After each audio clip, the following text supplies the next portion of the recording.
ajaib Tuhan,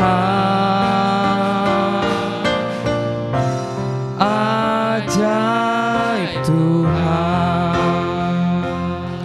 Kami memuji-Mu, memuji kebesaran-Mu, ajaib Tuhan, ajaib Tuhan, sungguh ajaib, ajaib Tuhan. oh kami memuji-Mu, memuji kebesaran. Terima kasih Tuhan, Ajaib Tuhan, ajaib Tuhan. Katakan kami memuji, memuji kebesaran-Mu. Terima kasih Tuhan, ajaib Tuhan, Engkau ajaib, ajaib Tuhan. Kami memuji kebesaran-Mu, oh ajaib Tuhan, ajaib Tuhan, ajaib Tuhan. Angkat tangan kita katakan, kami memuji kebesaran, oh ajaib Tuhan, ajaib Tuhan, ajaib Tuhan.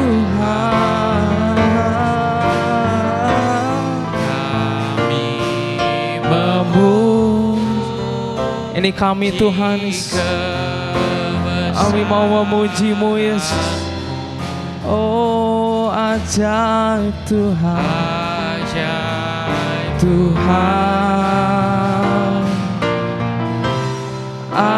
ajaib Tuhan. Katakan ajaib Tuhan, ajaib Tuhan, ajaib Tuhan. Sekali lagi ajaib Tuhan, ajaib Tuhan, ajaib Tuhan. Berikan sorak-sorai kemuliaan bagi Tuhan kita yang ajaib.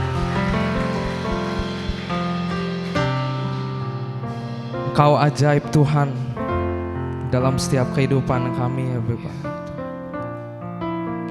Terima kasih buat penyertaan-Mu Tuhan. Terima kasih buat perlindungan-Mu Tuhan. Kalau hari ini kami boleh tetap berdiri di tempat ini, itu sungguh semuanya karena kebaikan-Mu, karena kemurahan-Mu, dan karena Engkau besar Tuhan.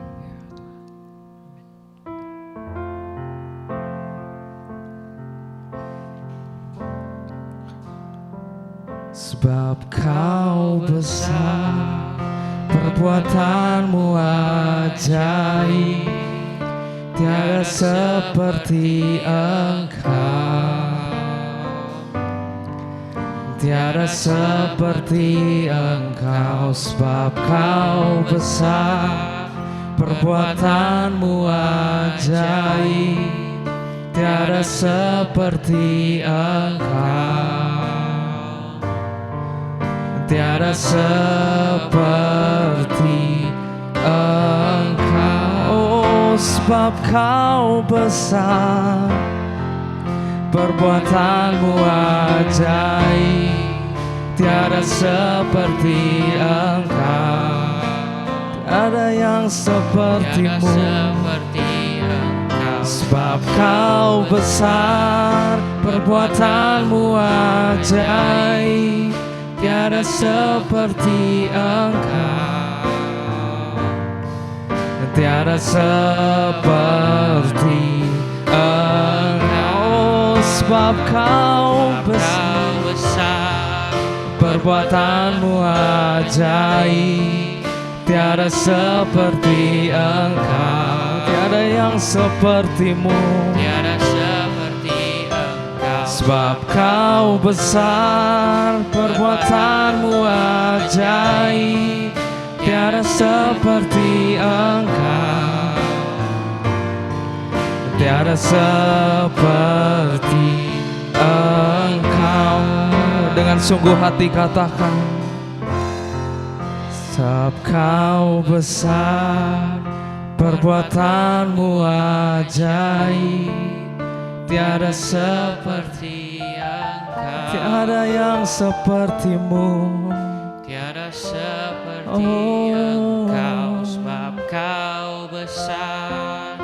Perbuatanmu ajaib, tiada seperti Engkau, sungguh ajaib. tiada seperti Engkau. Sekali lagi katakan, sebab Kau besar. Perbuatanmu ajaib, tiada seperti Engkau.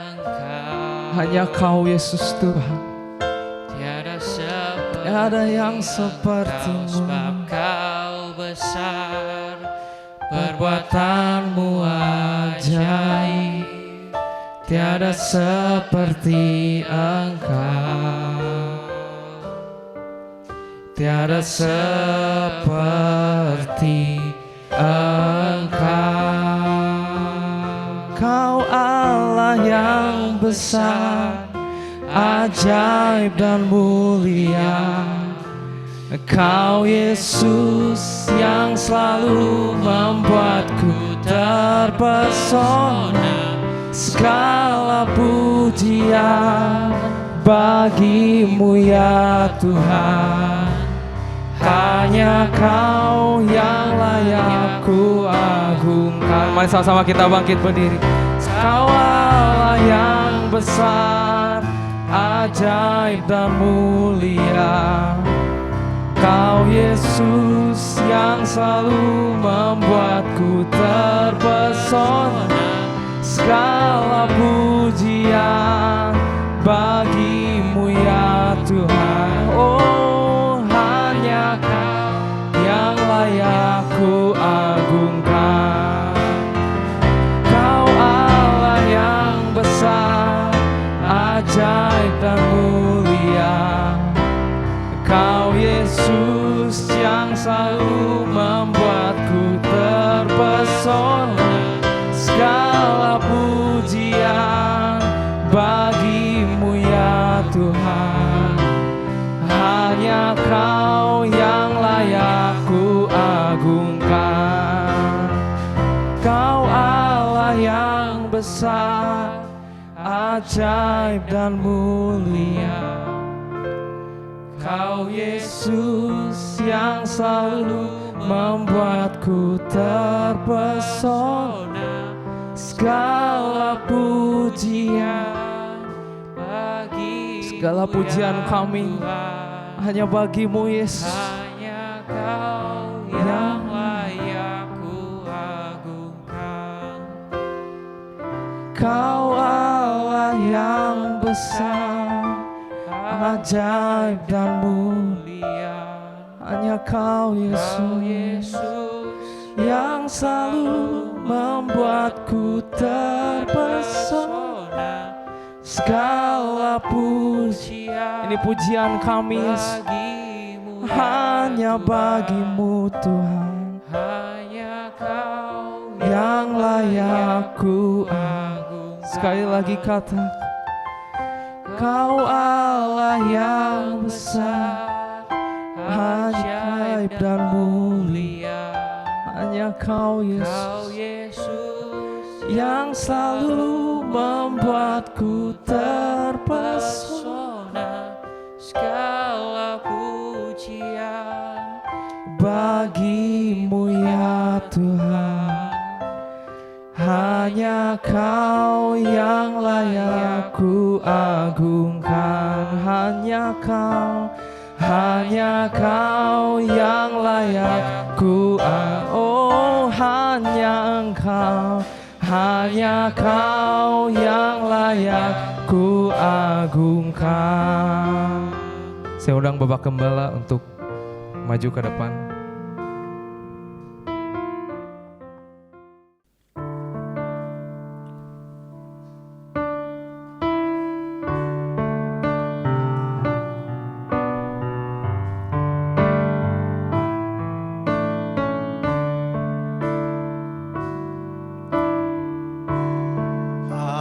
Aku siap,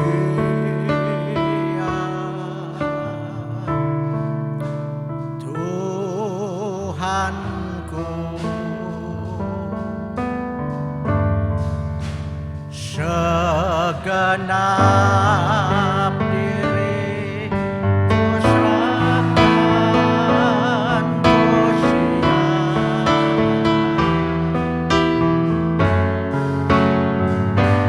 Aku siap, Tuhanku, curahkanlah Roh Kudus-Mu.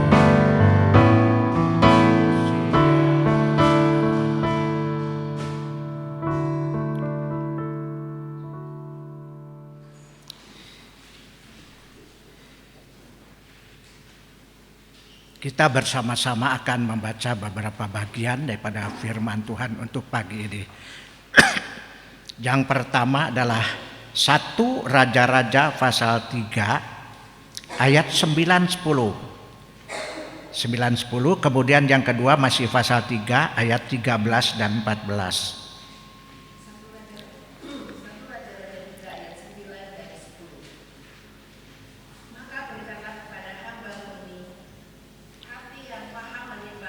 Untuk menghakimi umatmu dengan dapat membedakan antara yang baik dan yang jahat.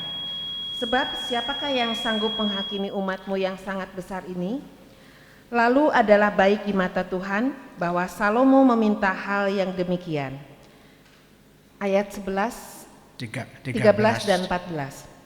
Dan juga apa yang kau minta aku berikan kepadamu, baik kekayaan maupun kemuliaan, sehingga sepanjang umurmu takkan ada seorang pun seperti engkau di antara raja-raja. Dan jika engkau hidup menurut jalan yang kutunjukkan dan tetap mengikuti segala ketetapan dan perintahku, sama seperti ayahmu Daud, maka aku akan memperpanjang umurmu. Kemudian Wahyu pasal 2 ayat 10b ya. Wahyu 2 ayat 10b.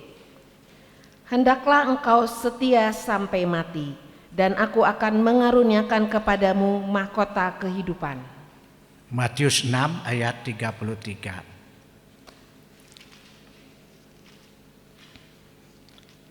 Matius 6 ayat 33. Tetapi carilah dahulu kerajaan Allah dan kebenarannya, maka semuanya itu akan ditambahkan kepadamu.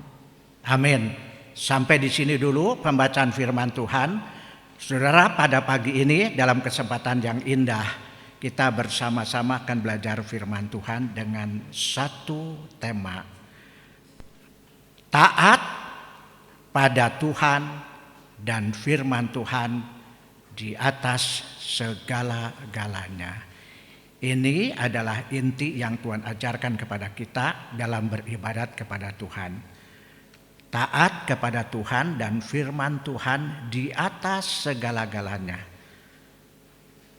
Saudara-saudara, ini bukan satu pekerjaan yang mudah. Bagaimana kita bisa taat kepada Tuhan kalau kita tidak mengenal siapa Dia?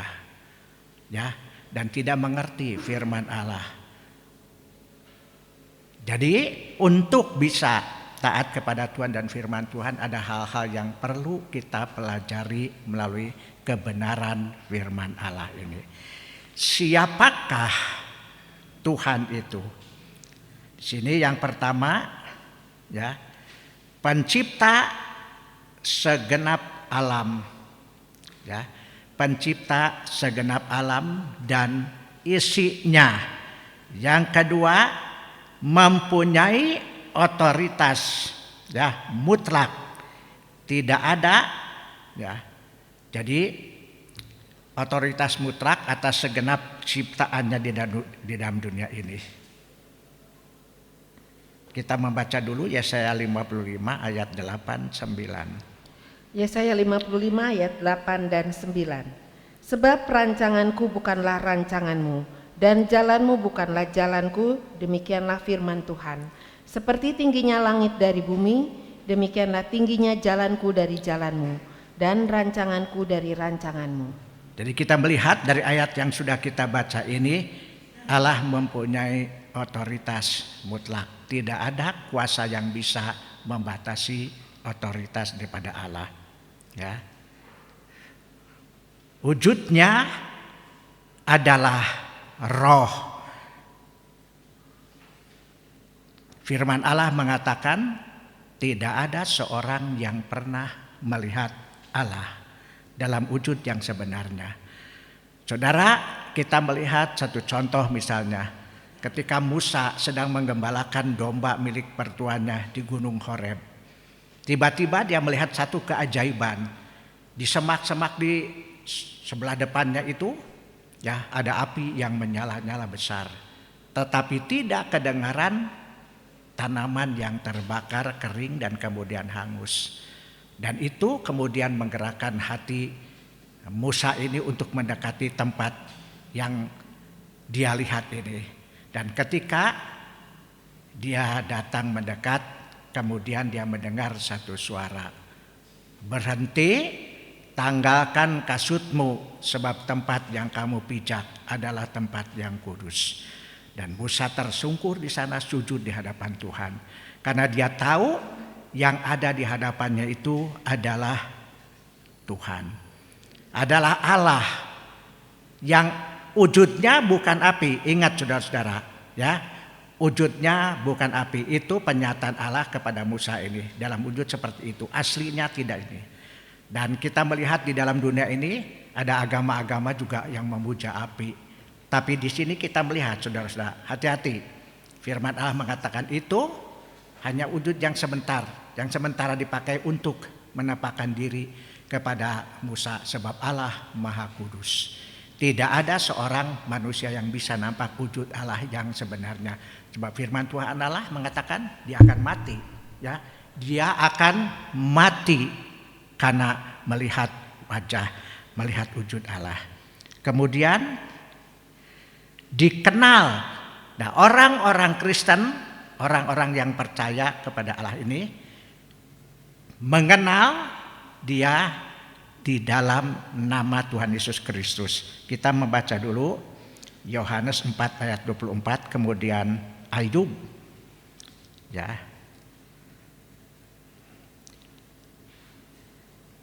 Maaf tadi Ayub ya. Ya, Ayub 23 ayat 13. Allah itu roh, dan barang siapa menyembah dia harus menyembahnya dalam roh dan kebenaran. Ayub 23 ayat 13. Tetapi ia tidak pernah berubah. Siapa dapat menghalangi dia? Apa yang dikehendakinya dilaksanakannya juga. Allah itu roh adanya. Jadi roh itu tidak kelihatan. Ya. Orang yang menyembah Allah wajiblah ia menyembah Allah dengan roh dan kebenaran. Jadi bukan cuma dengan daging tapi dengan roh.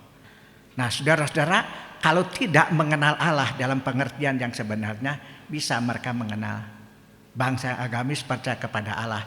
Dan kita melihat di dalam kenyataan di seluruh muka bumi ini. Ya. Tidak sedikit kejahatan-kejahatan yang dilakukan justru orang yang mengatakan dirinya beragama, mempunyai agama tertentu, tapi mereka tidak mengenal Allah, sehingga mereka tidak merasa bahwa perbuatan yang mereka lakukan itu hal yang tidak sesuai dengan kehendak Tuhan. Televisi menayangkan dari pagi sampai malam hal-hal yang terjadi di akhir zaman ini. Sangat-sangat mengerikan, saudara-saudara. Ya, percabulan dan sebagainya sudah tidak lagi menghargai kebenaran-kebenaran firman Allah. Dikenal ya di dalam diri Tuhan Yesus. Yohanes 1 ayat 18, kemudian Yohanes 1 ayat 14. Yohanes 1 ayat 18. Tidak seorang pun yang pernah melihat Allah, tetapi anak tunggal Allah yang ada di pangkuan Bapa, dialah yang menyatakannya. Ayat 14. Firman itu telah menjadi manusia dan diam di antara kita, dan kita telah melihat kemuliaannya, yaitu kemuliaan yang diberikan kepadanya sebagai anak tunggal Bapa, penuh kasih karunia dan kebenaran. Tidak dapat dilihat, ya, wujudnya tidak dapat dilihat, sebab keadaan manusia dengan Allah itu sangat berbeda. Tetapi Allah yang sangat mengasihi manusia dan ingin menyelamatkan manusia, Dia memberikan satu jalan. Allah menjelma di dalam diri Tuhan Yesus, sehingga Tuhan Yesus, penjelmaan daripada Allah ini, tinggal bersama-sama dengan manusia, bergaul dengan manusia, ya, berbincang dengan manusia dan memberkati manusia ini. Kemudian yang berikutnya, Allah itu kekal. Dia tidak diciptakan, tidak ada awal dan tidak ada akhir. Dia Alfa dan Omega. Alfa ini adalah huruf apa, saudara? Alfa itu huruf yang pertama dari bahasa Yunani, Omega itu huruf yang terakhir. Allah itu adalah Alfa dan Omega, yang awal dan yang akhir. Tidak ada akhir, ya, tidak diciptakan, itu adalah Allah. Sikap manusia terhadap Allah. Sikap manusia terhadap Allah. Satu, menghormati, menjunjung tinggi nama Tuhan. Keluaran pasal 20 ayat 7. Keluaran 20 ayat 7. Jangan menyebut nama Tuhan Allahmu dengan sembarangan, sebab Tuhan akan memandang bersalah orang yang menyebut namanya dengan sembarangan. Jangan menyebut nama Tuhan dengan sembarangan, tanpa maksud yang mulia. Menyebut nama Tuhan dengan sembarangan, ya. Nah, kadang-kadang kita berpikir mungkin orang Kristen tidak akan berbuat seperti itu, tapi kadang-kadang tanpa sadar, ya, kelakuan dengan perkataan itu tidak sesuai. Berarti sama itu dengan melecehkan Tuhan. Ngomongnya bagus sekali tapi perilakunya tidak benar, ya. Itu tidak sesuai dengan kehendak Tuhan. Jadi jangan menyebut nama Tuhan dengan sembarangan, hanya untuk kepentingan secara lahiriah, untuk kepentingan pribadi dan sebagainya, tapi sungguh-sungguh membawa kemuliaan dan kebesaran bagi nama Tuhan. Mengasihi Allah. Lukas 10 ayatnya yang ke-27. Lukas 10 ayat 27. Jawab orang itu, kasihilah Tuhan Allahmu dengan segenap hatimu dan dengan segenap jiwamu dan dengan segenap kekuatanmu dan dengan segenap akal budimu, dan kasihilah sesamamu manusia seperti dirimu sendiri. Satu hari datang seorang ahli Taurat kepada Tuhan Yesus dan berkata, bagaimana caranya supaya saya bisa beroleh hidup yang kekal? Dan Tuhan tidak mengatakan, sebab dia ahli Taurat, jadi dia sebenarnya sudah tahu akan firman Allah. Menguji apa Tuhan mampu atau tidak, ini ahli Taurat, sebab dia tidak tahu kalau Yesus itu adalah Allah, ya. Dan Tuhan katakan, apa yang ditulis di dalam kitab Taurat? Dan ahli Taurat itu mengatakan seperti tadi ayat yang ke-27, Kasihilah Tuhan Allahmu dengan segenap hidupmu dan selanjutnya. Kasihi, ya. Dan kemudian yang kedua, kasihilah sesama manusia seperti kamu mengasihi dirimu sendiri. Jadi mengasihi Allah dan kemudian mengasihi sesama manusia itu bagian yang utama bagaimana kita bersikap kepada Tuhan. Firman Tuhan mengajar kepada kita, kasihilah sesama manusia seperti mengasihi dirimu sendiri. Kata saya, tidak ada tambahan mengasihi sesama manusia ini, ya, tidak ada tambahan saudara-saudara, ya. Etnisnya sama, agamanya sama, ya, dan kemudian status ekonominya sama, baru saling mengasihi. Kalau beda, no, itu memang kedagingan seperti itu. Kalau miskin, ya tidak dihargai. Tapi firman Allah, kasihilah sesama manusia seperti kamu mengasihi dirimu sendiri. Saya katakan, tambahkan, tidak ada tambahan ini, murni mengasihi. Dan tambah lagi satu ayat di sana mengatakan, ayat firman Tuhan mengatakan, kasihilah Tuhan Allahmu dengan begini-begini. Ya. Dan kalau ada seorang mengatakan, saya mengasihi Allah, tetapi membenci sesama manusia, yang nampak dia dusta. Itu firman Allah. Dia dusta. Tidak mungkin seorang mengasihi Allah yang tidak kelihatan, sementara yang kelihatan dibencinya. Kemudian menjunjung tinggi nama Tuhan. Tadi sudah ya bagian yang pertama, diulang lagi. Menjunjung tinggi nama Tuhan, ya, yang Maha Kudus. Yohanes 14 ayat 13 tadi sudah dibaca. Kemudian, ya, oke, baca dulu.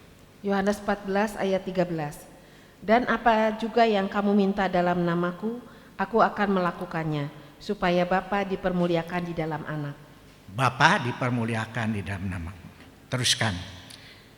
Jadi untuk bisa mengutamakan Tuhan, ya, mengutamakan Tuhan dalam kehidupan kita harus mengenal siapa Allah yang sebenarnya. Bukan cukup menjadi orang Kristen, beragama Kristen lalu kemudian kita bisa mengenal Allah. Tidak. Kita harus sungguh-sungguh mengerti siapa Allah yang sebenarnya, dan itu tidak bisa dibaca dengan cuma membaca ayat-ayat firman Tuhan. Ya. Ada sesuatu yang menjadi penghalang untuk manusia itu tidak bisa mengenal Allah. Dan kadang-kadang orang tidak sadar. Ya, orang-orang tidak sadar. Kemudian yang berikutnya firman Tuhan. Kita membaca dulu Mazmur 119 ayat yang kelima dan 11. 11 ayat 5. Sekiranya hidupku tentu untuk berpegang pada ketetapanmu. 119 ayat 105. 119 ayat 105. Dan Mazmur ayat 119 ayat 105. Firman-Mu itu pelita bagi kakiku dan terang bagi jalanku. ayat 11. Mazmur 115 ayat 11. 111. 119 ayat 11. Masih 119 tadi. Mazmur 119 ayat 11. Dalam hatiku aku menyimpan janjimu, supaya aku jangan berdosa terhadap Engkau. Maka perkataanmu, ingat ada satu nyanyian, ku taruh di dalam hatiku supaya jangan aku berdosa kepadamu. Apa yang dimaksud perkataan Allah atau firman Allah ini? Ya, firman Allah adalah perkataan Allah. Ya, dan nyanyian, kirimlah perjanjianmu, kuasa perkataanmu. Nah, jadi firman Allah ini perkataan Allah yang penuh dengan kuasa. Diberikan, ya, dipakai, digunakan oleh Tuhan untuk membimbing umat manusia sebagai ciptaannya, memberi nasihat, memberi teguran dan lain sebagainya. Sebab manusia banyak kebutuhannya, terlebih setelah mereka, ya, meninggalkan Tuhan, hidup di dalam dosa, lu jauh sekali daripada Allah, dan ada banyak masalah yang mereka hadapi dan kemudian mereka tidak bisa mengatasi sendiri. Dan Tuhan yang makasih, dia memberikan firman Allah, ya, firman Allah, dan itu sudah ditulis di dalam Alkitab. Sekali lagi, perkataan Allah dinyatakan di dalam firman kepada manusia, ya. Kemudian yang berikutnya, sifatnya, jadi firman Allah ini sifatnya rohani dan kudus. Manusia harus memiliki hikmat untuk bisa mengerti firman Allah, memiliki hikmat, ya. 1 atau 2 Korintus 5 ayat 17. Jadi siapa yang ada di dalam Kristus, ia adalah ciptaan baru. Yang lama sudah berlalu, sesungguhnya yang baru sudah datang. Ya. Berikutnya satu ayat lagi, Roma 10 ayat 17. Roma 10 ayat 17. Jadi iman timbul dari pendengaran, dan pendengaran oleh firman Kristus. Oke. Jadi firman Allah itu diberikan oleh Tuhan dengan satu tujuan yang sangat mulia, menolong segala kelemahan manusia setelah manusia jatuh di dalam dosa. Teruskan masih dalam firman Tuhan, firman Allah berkuasa tanpa tara. Kita baca satu ayat, Yesaya 55 ayatnya yang ke-11. Yesaya 55 ayat 11. Demikianlah firmanku yang keluar dari mulutku. Ia tidak akan kembali kepadaku dengan sia-sia, tetapi ia akan melaksanakan apa yang kukehendaki dan akan berhasil dalam apa yang kusuruhkan kepadanya. Firman Allah yang sudah keluar daripada mulut Allah tidak akan kembali dengan sia-sia. Dia akan mengerjakan perintah daripada Allah, lambat atau cepat sesuai dengan otoritas Allah. Jadi kalau satu hari saudara berdoa kepada Tuhan, minta sesuatu kepada Tuhan, jangan dengan cepat lalu berdoa pengennya besok langsung ada, ya. Sebab Tuhan mengetahui keadaan kita, bila mana kita bisa menerima apa yang Tuhan berikan.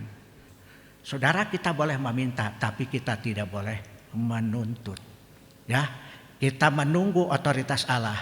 Dia tahu apa yang menjadi kepentingan kita. Teruskan lagi. Yang berikutnya, ya, firman Allah membimbing, ya, manusia pada jalan kebenaran. Kemudian firman Allah membangun iman manusia, membimbing dan membangun manusia. Itu firman Allah. Mengapa Tuhan mengatakan cari dahulu kerajaan Allah serta kebenarannya, maka sekaliannya akan ditambahkan kepadamu. Sebab masalah ini akan menolong kehidupan kita di dalam beribadat kepada Tuhan. Jadi penting mengenal Allah dan mengutamakan Allah dan mengutamakan firman-Nya. Kita kembali kepada kitab Raja-Raja. Kitab Raja-Raja itu menceritakan tentang Salomo. Dia menjadi raja bangsa Israel menggantikan ayahandanya Raja Daud. Dan ketika dia menjadi raja, Allah datang kepada Salomo. Di dalam ayat yang pertama, ya, pasal 3 ayat 9 dan 10. Firman Tuhan mengatakan Allah datang kepada Salomo, menawarkan kepada Salomo. Satu yang ditawarkan apa? Maukah kamu menjadi seorang raja yang paling berkuasa? Maukah engkau menjadi seorang raja yang paling kaya raya? Dan maukah engkau menjadi seorang raja yang paling termasuk di dunia ini? Siapa yang tidak mengejar itu? Saudara lihat, sampai yang konyol sekalipun dilakukan oleh manusia supaya namanya merebak ke seluruh muka bumi ini. Nah, kita melihat di televisi sekarang ada permusuhan antara Perancis dan Turki dan sudah terjadi baku hantam dan sebagainya. Ya, untuk apa yang seperti itu ditayangkan di televisi sampai Jokowi juga turut bicara di sini. Ya, menghina ini dan menghina itu sudah terjadi dari zaman dulu. Manusia mencari popularitas diri. Dan Tuhan tanyakan kepada Salomo, maukah engkau menjadi seperti ini? Allah sendiri menawarkan. Mengenal firman Tuhan itu perlu, tetapi tidak dengan otak, tetapi dengan iman, dengan hati. Ya, tidak dihafalkan, tapi sungguh-sungguh dengan iman mengenal firman Allah ini. Belajar sungguh-sungguh minta bimbingan Tuhan, memberikan hikmat kepada kita, mengerti apa yang Tuhan kehendaki melalui firman Allah ini. Di dalam Alkitab ditulis tadi, rebah dalam roh itu peristiwa insidental. Bukan doktrin, bukan pengajaran. Waktu Salomo mendirikan bait Allah ini, diberkati oleh Tuhan. Saat itu mereka berkumpul mentabiskan bait Allah ini. Lalu firman Allah mengatakan roh Allah dalam asap kemuliaan namanya Shekinah Glory masuk memenuhi rumah Allah. Dan orang-orang semua imam-imam ini tersungkur berlutut di kaki Tuhan. Bukan menjatuhkan diri sampai ada yang mati. Dan itu digunakan oleh orang-orang zaman-zaman sekarang ini. Pakai itu. Tadi 7 kali masuk di bak ini sampai mukanya menjadi biru dari mana? Naaman, jenderal ya kafir itu, dia terkena, jenderal dihormati oleh raja, dikasih oleh rakyatnya, tapi dia menderita sakit kusta. Ya. Di rumahnya ada seorang budak perempuan yang dia bawa tertawan dari negeri Israel, dan budak ini begitu perhatian sama tuannya. Satu hari ketika dia berada bersama nyonyanya, nyonya, kalau tuan berada di negeri saya, di sana ada seorang nabi namanya Elisa, dia sanggup menyembuhkan kusta Tuhan. Ya, dia ceritakan dan istrinya bercerita kepada suaminya ini. Suaminya kemudian bercerita kepada raja, minta izin supaya dia boleh pergi ke negeri Israel. Dan pergi dengan bekal untuk hadiah banyak sekali untuk kesembuhannya. Nah, saudara, kecil juga jadi saksi. Saudara harus seperti itu. Datang ke sana, ditujunya raja, dan raja berkata, saya mendengar bahwa di negeri ini ada orang yang bisa menyembuhkan. Saya minta raja sembuhkan saya, jamah saya. Dan raja berkata, dia robek-robek jubahnya dan berkata, tidak salah, orang ini mencari gara-gara untuk kembali menyerang negeri Israel. Saya bisa apa? Tapi dari jauh Elisa tahu, dan dia suruh hambanya cepat datang ke istana, kasih tahu, suruh ya Jenderal Naaman ini datang kepada Nabi Elisa, kasih tahu datang bersama rombongannya pergi ke sana. Dan di jalan dia berpikir pasti nanti Nabi Elisa keluar menyambut saya, memberi salam, menjamah saya dengan tangannya, dan saya akan sembuh dari kustanya. Itu yang diharapkan. Kenapa? Karena dia adalah seorang jenderal. Ya, jadi kehormatan. Saudara-saudara, kita kembali lagi, itu dari situ semua. Tidak memakai akal budi, mana doktrin, pengajaran, mana insidental. Daud itu menari-nari bukan karena punya kebiasaan menari, karena dia melihat tabut Allah dikirim dari orang-orang Filistin. Semula diambil oleh orang Filistin, tapi kemudian Allah berkarya, ditempatkan di kuil Dagon. Berdiri bersama-sama ini bait Allah, tabut Allah ini patung Dagon. Besoknya patung Dagon ini sudah jerembab, ya, sudah terjerembab di depan tabut Allah. Orang Filistin datang ke sana mau sembahyang, patungnya kok tengkurap di depan tabut Allah. Berdirikan lagi, taruh di sisi.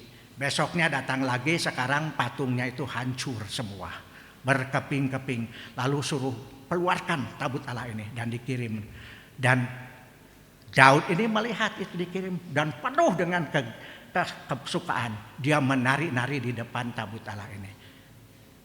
Itu bukan doktrin, itu insidentil karena kuasa Allah bekerja. Tidak setiap hari Daud berbuat seperti itu. Nah, sekarang kita melihat, benarkah bahwa itu insidentil kehendak Allah? Seorang perempuan namanya Mikal. Siapa Mikal itu? Istri Daud, anak daripada Raja Saul. Dia di istana, di loteng istana. Dia melihat raja itu, suaminya, menari-nari depan itu. Dia berkata, tidak tahu malu seorang raja berbuat seperti ini, ditonton oleh rakyatnya. Allah tahu keadaan itu. Dia terkena kutuk, tidak pernah mendapatkan keturunan dari Daud. Dimandulkan oleh Allah. Itu adalah kuasa Allah. Jadi bukan doktrin pengajaran. Jadi jangan diterapkan seperti itu. Jadi tadi sampai ada yang meninggal dunia dan sebagainya. Memalukan gereja. Terus ini kembali kepada Raja Salomo ini. Kemudian kedua kalinya Tuhan datang kepada Raja Salomo. Kalau kamu taat kepada firman Allah seperti ayahandamu Raja Daud ini, kamu akan berhasil. Kamu akan berhasil. Tadi ditawari, Salomo cuma minta apa? Hikmat bijaksana untuk menangani, membimbing bangsa Israel sesuai dengan kehendak Tuhan. Sebab untuk memimpin bangsa ini, memimpin rombongan, memimpin kelompok itu perlu hikmat daripada Tuhan. Gereja, memimpin gereja perlu hikmat daripada Tuhan. Bukan kepandaian untuk berbicara, tetapi hikmat dan urapan kuasa kudus. Nurut nggak? Nggak gampang. Taat kepada firman Tuhan dan kepada Tuhan itu nggak gampang. Salomo ya berakhir dengan kehancuran. Kerajaannya hancur, pecah menjadi dua, dan anaknya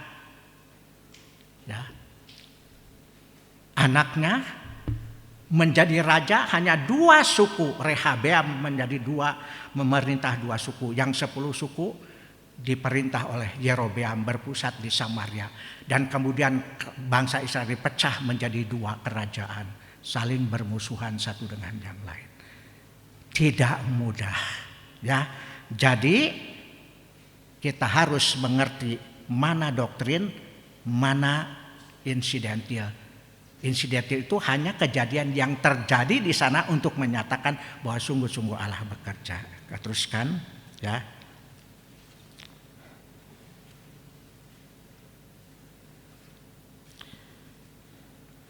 Mengutamakan Tuhan di dalam dan firman-Nya dalam segala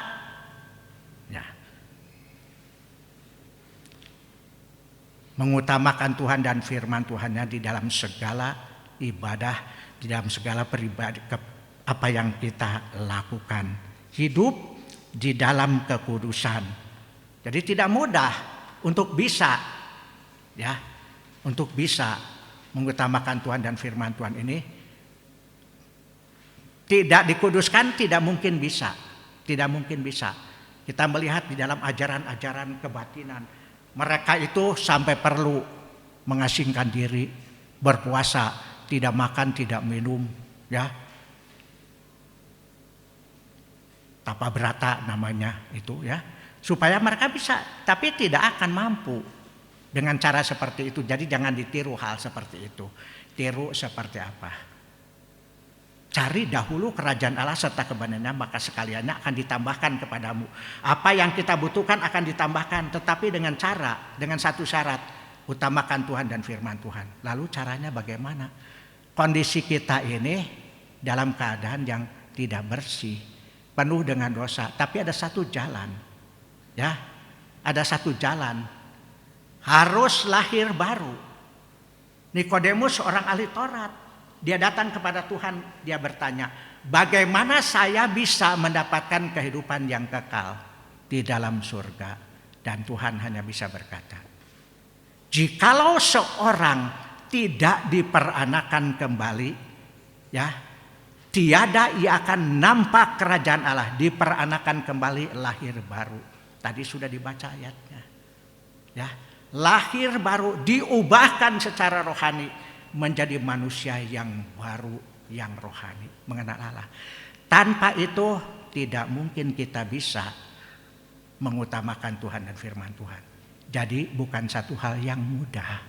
Jadi jangan heran kalau kita melihat ya di banyak gereja ada orang-orang, kita berpikir kok melayani sekian puluh tahun ya, kok berakhir hidupnya dengan kepahitan. Kayak Salomo bisa hancur. Dia pernah menjadi kaya raya tapi hancur dengan dirinya. Dan dia sempat menulis di dalam Pengkhotbah 6 ayat 1 dan 2. Ada seorang kaya raya tidak kekurangan suatu apapun. Tapi tidak diberi karunia, tidak diberi anugerah untuk menikmati. Tidak bisa menikmati sama sekali. Siapa dia? Salomo. Kaya raja tidak kekurangan apapun. Tapi tidak menikmati karena Allah tidak memberikan karunia. Sampai di sini firman Tuhan. Sekali lagi, cari dahulu kerajaan Allah serta kebenarannya, maka sekaliannya akan ditambahkan pada. Usahakan supaya saudara mengalami kelahiran baru, diubahkan hidup kita ini, sehingga kita bisa mengenal siapa Allah, siapa firman Allah, dan kemudian kita bisa hidup sesuai dengan kehendak kepada Tuhan. Kita akan lanjutkan ibadah kita dengan sakramen perjamuan kudus. Ya. Berbahagialah orang yang mendengarkan firman Tuhan dan melaksanakan di dalam kehidupannya. Kita akan persiapkan hati kita untuk perjamuan kudus ini. Nyanyikan satu pujian. Suci, suci, suci.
Saya undang majelis yang akan membantu membagikan roti dan air anggur ini. Silakan di depan.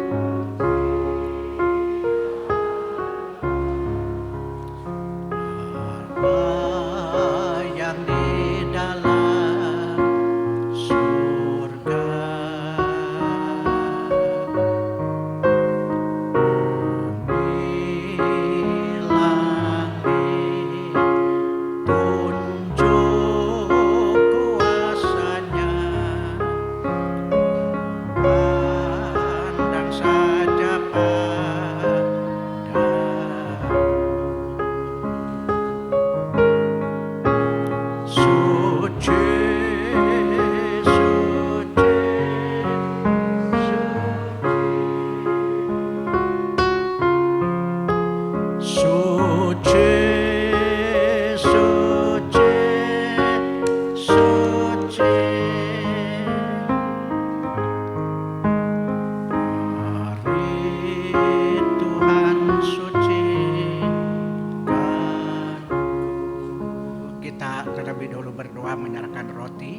dan air anggur supaya Tuhan akan kuduskan. Roti menggambarkan tubuh Yesus yang dipecah-pecahkan.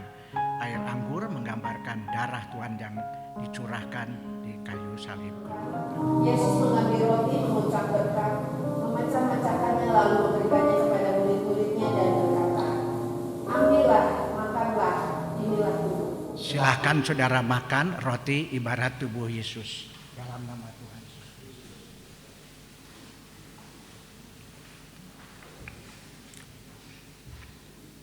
Yang berikutnya, Sesudah itu ia mengambil cawan, mengucap syukur lalu memberikannya kepada mereka dan berkata, minumlah kamu semua dari cawan ini, sebab inilah darahku, darah perjanjian yang ditumpahkan bagi banyak orang untuk pengampunan dosa.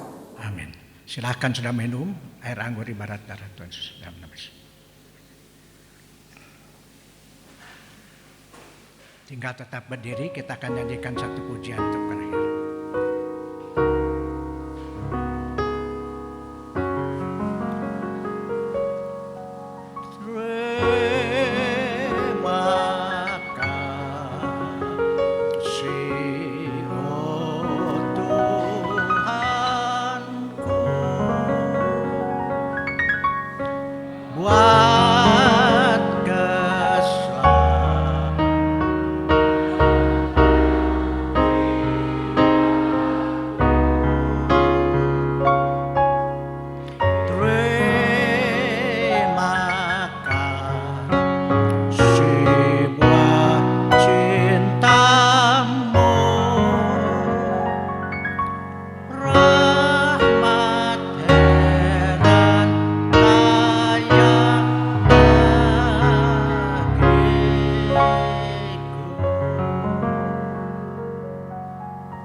Bapa kami yang ada di dalam surga, Bapa yang kami sembah dalam nama Tuhan Yesus Kristus.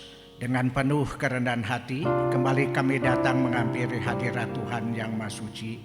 Pada akhir ibadah raya ini, kami ucapkan syukur dan terima kasih buat berkat pimpinan pemeliharaan dan perlindungan Tuhan. Seluruh kegiatan ibadah raya ini bisa berjalan dengan baik, dengan berkat pertolongan Tuhan. Dan kami juga diberikan kembali kesempatan oleh Tuhan mengingat karya agung daripada Allah melalui pengorbanan Tuhan Yesus di Golgota, melalui perjamuan yang kudus ini. Kami berdoa menyerahkan semua apa yang sudah kami lakukan pada pagi ini, meteraikan di dalam kuat kuasa Roh Kudus, supaya semuanya tidak menjadi sia-sia, tapi bisa mendatangkan kemuliaan kebesaran bagi nama Tuhan, dan membawa kami lebih dekat kepada Tuhan, lebih mengenal Tuhan. Kami berdoa juga pada pagi ini ya Tuhan, buat anak-anak-Mu yang tidak sempat hadir. Kalau ada di antara mereka juga dalam keadaan sakit, tilik mereka jamah dengan tangan kuasa-Mu dan berikan kesembuhan yang sempurna. Berkati jemaat kami yang tidak sempat mengikuti perjamuan kudus. Biar mereka tetap terpelihara di dalam kuat kuasa-Mu ya Tuhan. Sekali lagi kami ucapkan syukur dan terima kasih buat berkat Tuhan. Dan kami serahkan semua apa yang sudah kami lakukan ke dalam tangan Tuhan. Tuhan yang akan menyempurnakan sesuai dengan kehendak-Mu. Dan sebentar kami akan pulang ya Tuhan. Kami mohon Tuhan akan memimpin seluruh jemaat kami, baik yang dekat maupun yang jauh, supaya sampai di rumah dengan selamat dan tidak kurang satu apapun. Dan kalau ada di antara jemaat kami seusai ibadah ini, mereka harus bekerja mencari nafkah, bukakan jalan. Tuhan berkati dan cukupkan apa yang menjadi kebutuhan hidup mereka. Walaupun di Indonesia ini dalam keadaan yang agak kacau ya Tuhan, tetapi kami yakin dan percaya di dalam Tuhan tidak barang yang mustahil. Tuhan akan memelihara seluruh umat-Mu, jemaat-Mu yang sungguh-sungguh mau berharap kepada Tuhan. Terima kasih buat berkat-Mu Tuhan. Dan sekarang saudara-saudaraku, pulanglah dengan sejahtera. Moga kiranya rahmat Tuhan Yesus Kristus, cinta Allah Bapa dan persekutuan Roh Kudus menyertai kami sekalian mulai saat ini. Sampai Maranatha, Tuhan Yesus datang kembali di atas awan-awan yang permai. Bapa, terima kasih.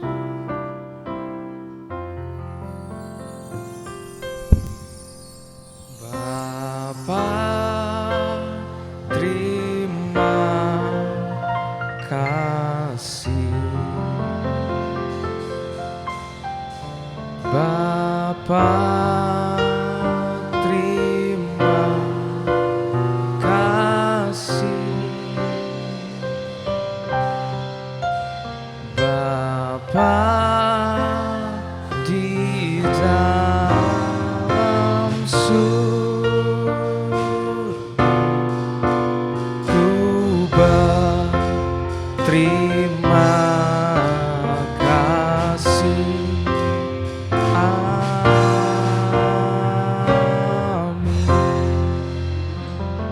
Selamat hari Minggu.